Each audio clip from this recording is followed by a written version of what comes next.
What's up, everyone? So one of the questions I get asked a lot in from other people about my experience is about methadone and whether or not I think it's a route that people should take, or whether or not it's considered clean time and lots of things like that. Anyway, so I thought we'd watch a video together and I'll give you my thoughts and opinions. Is that it's long acting as opposed to the short acting opioids. It sits on the same receptor. It only has to be taken once a day.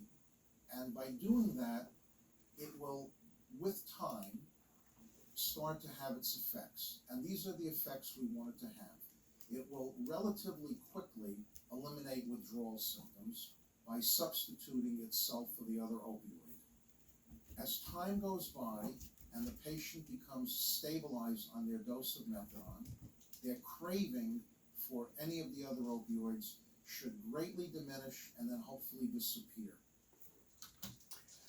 Basically, what methadone does is it allows you to kick heroin without going through 10 days of withdrawal. So basically, here's the equation: 7 to 10 days of withdrawal, or possibly years, decades of methadone.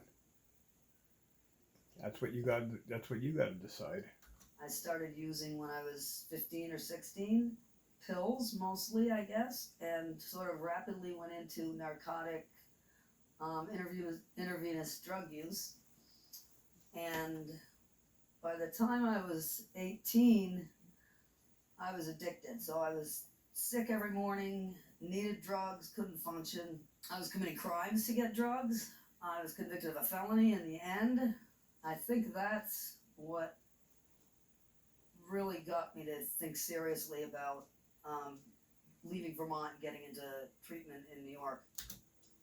Absolutely, I can understand what you're saying here. As when I was on the streets for 10 years, I also committed crimes and was in prison. And the last time I was in prison, I wanted to make sure it was my last time. So when I got out, I went into treatment. Spent 6 months in residential treatment. Guess I could have went with methadone, but When a patient is to start on methadone, they have to go to a methadone clinic. In big cities, such as New York and many of the cities in California, there are many methadone clinics. In some states, there are no methadone clinics, and in other states, there may be only a few. So this can often be a logistical impediment in terms of travel, but let's just stay with the big cities where there are usually multiple methadone clinics. Patients will start going usually every day, sometimes 6 days a week in the beginning. And they will probably have to do that for at least 3 or 4 months. so 6 days a week for 3 or 4 months, you will be required to go to get your methadone. That means nothing can happen. If something happens, say you break your leg, get in a car accident, say someone has a heart attack, like my grandmother did, what are you going to do? That's right, you're at their mercy. I almost missed my grandmother's funeral. I don't know. I almost missed it. I didn't, thank God, but I could easily, if I didn't have such a fantastic doctor, I probably would have.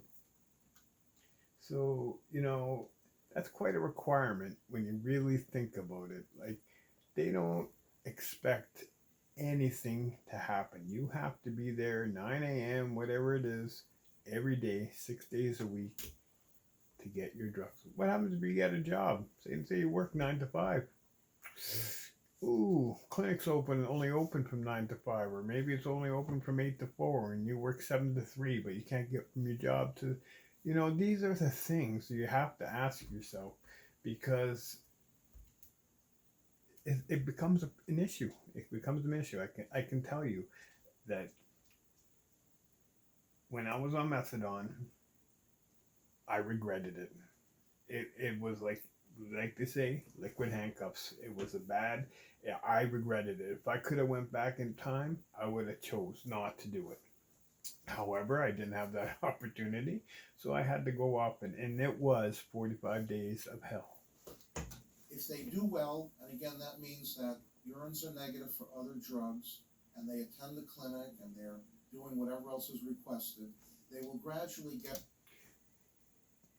doing whatever else is requested. So now suddenly you're giving up your rights. So if they also decide that they want you to go to this, PERS counselor, go to this treatment, go to that meeting, you have no choice. It's either that or they will cut you off. And trust me, it's not like heroin. The methadone is not like heroin. You will be begging them to put you back on. You got to think about that. You got to give that some real thought. Get what are called take-home privileges, where let's say on a Saturday they'll get a bottle to take home for Sunday, and then eventually on a Friday maybe they'll get 2 bottles to take home, and eventually maybe they'll come once a week and get 6 bottles to take home.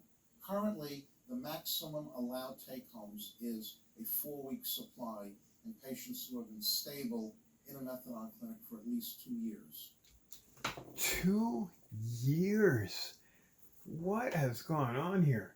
So you went from, so because you're an addict, now suddenly you become irresponsible to the point that you cannot handle your own medication. They have to handle it for you. You cannot just have your methadone for 2 years. What can happen in 2 years? I don't know. Doesn't sound too good to me. It's been life changing. I don't know where I'd be if I didn't make that change. I would probably be incarcerated, or so I may not even be alive at this point. I think it's the best thing I could have done. I was able to come down, get a job, go back to school, graduate with honors. The thing is, I believe she could have did all those things too if she would have had the right support, the right encouragement to go through detox, to come on a detox with support, to go into, residence, get a job, to have that structure. I think modern psychiatry, all these doctors think, just like ADD, ADHD, everybody, they just want to medicate everything. Everything needs a medication. I'm anxiety. Oh, here's medication. Take Ativan. Oh, I'm feeling depressed. Oh, here's an antidepressant.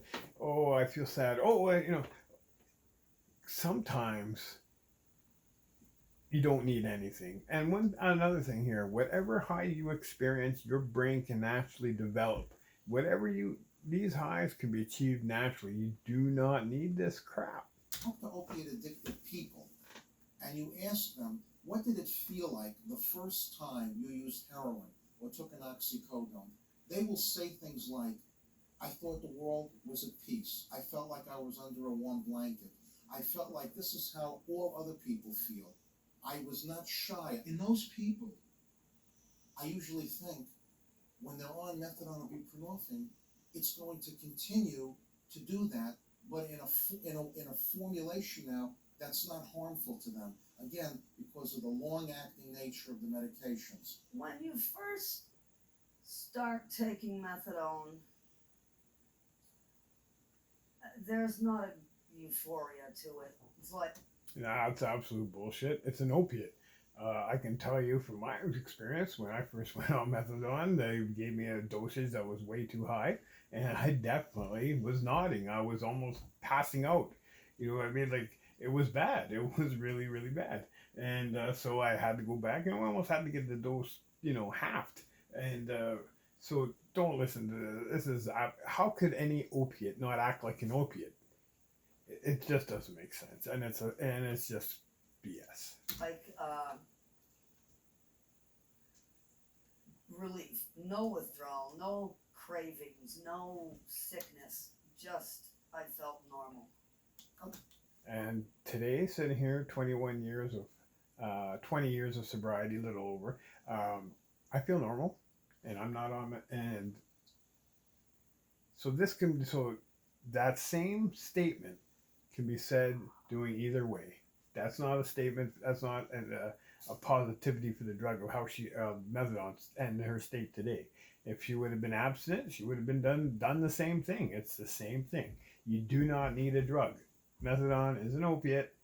It's a legal opiate. It was just like if they legalized heroin into a pill and you went and took it, it would be no different. It's the same thing, but it's a legal drug. And when he's talking about long term, he's talking about how long it takes to actually. And methadone has a half life, so that means it takes a very long time to come out of your system. I would say the single biggest misconception that has a very deleterious impact on both patients and significant others is that when a patient has been stabilized on methadone and they take their daily dose, and it doesn't matter if the dose is 40 milligrams or 120 milligrams, the dose is not important in that regard. If the urines are negative for other illegal or non-prescribed drugs, and hopefully they're using their time productively, they are not addicted to the methadone. They are physically dependent but not addicted. Well, what kind of load of horseshit is that? How can, and it's well documented in all Narcotics Anonymous and almost all recovery treatment methods that there is no difference between dependence and addiction. It's the same thing. Both require withdrawal. The only thing they try and differentiate between dependence and addiction is the mental aspect. That some people, say for example, a hockey player can go and get an injury, take 4 to 6 weeks of Percocet, and then just stop. Some people have more will fortitude than others. That's great, but that has nothing to do with methadone. It is very important for the patient and their significant others to understand that physical dependence does not necessarily equal addiction. Absolute garbage. In the beginning, the significant others should also be getting a methadone 101 and an addiction 101 so that everybody can be on board. You know, I don't expect the rest of the world to understand methadone. And most of my patients, of course, don't disclose that they're on methadone to people at work or casual acquaintances. But I'm always hoping that at home, I just don't understand why, if it was a valid treatment, then why would you be afraid to mention it? It'd be like no different to say like, hey, I take aspirin. I don't know. It's just, it's very sketchy when you keep things quiet. Just like, it's an alcoholic. An alcoholic, if you don't see them drink, but they're drunk, of course, they're still drunk. They're drinking in private. You know what I mean? Just because you're not seeing it and seeing it doesn't mean it's not happening. they can have peace with the methadone and not be constantly asked, when are you getting off of this stuff? Why are you still on it? It's not good for you. It's bad for you. Because people will say it damages your liver, it damages your heart, it damages your brain. None of that's true. None of that's true? Okay. Well, let's see about that. People will be... Well, this is the long-term side effects. Whoops. That you must check with your doctor immediately. Look at this. Look at that. No side effects at all. Okay. told that over and over again. And often, when people go to mutual help groups and they go sincerely, they are afraid to disclose that they're on a medication, either in NA or AA, because they will be told, hey, this is not recovery. You're still on an opioid. You're still on a mind-altering drug. And that's true. You're on methadone, which is an opioid, which is a mind-altering drug. I don't see how this guy can argue and trying to argue this. And again, this is not correct. They are physically dependent but not addicted Playing with to words. methadone. If I was 16, 17, 18 now, I would not Look at her pupils. I don't know if you can see the time pupils. They're so and- dilated. Like, everything else that occurred between age 18 and 26 when I finally got down here. I should have done it years earlier. I could have avoided felony convictions. Certainly you can avoid getting diseases. Why waste time and risk your life if you can get on something that's safe get on. and you can get back to functioning normally? The idea I don't know. My honest opinion, and this is just my opinion, but even when I went on methadone, and I did go on methadone because as an addict, I relapsed several times, but I also went through recovery, and what I realized was that methadone is a drug, and I had to get off methadone. So I did. And with my help of my doctor, we went down every second week. We went down 2 mils, and I got off it. It was rough. I remember working and just coming home and like not being able to sleep. You know, maybe getting 1 hour sleep, but having to go to work and just being my head was so fogged. I don't know. It's a real conundrum. I believe that it should be an option of absolute last resort. If a person is absolutely not able, there is no other options for them. It is better than being on the streets and you actively using. It's a harm reduction principle, and so I'll agree with that. But if the person, in which 90% of us can, as an addict, we can kick this. We can go into a detox facility, properly kick, and properly go into a treatment, realize why we used, and address that, and then we can live our lives in recovery without the use of methadone, without being tied to a pharmacy, without being tied to a doctor, without going to a pharmacy 6 days a week for 2 years. You know, trust me.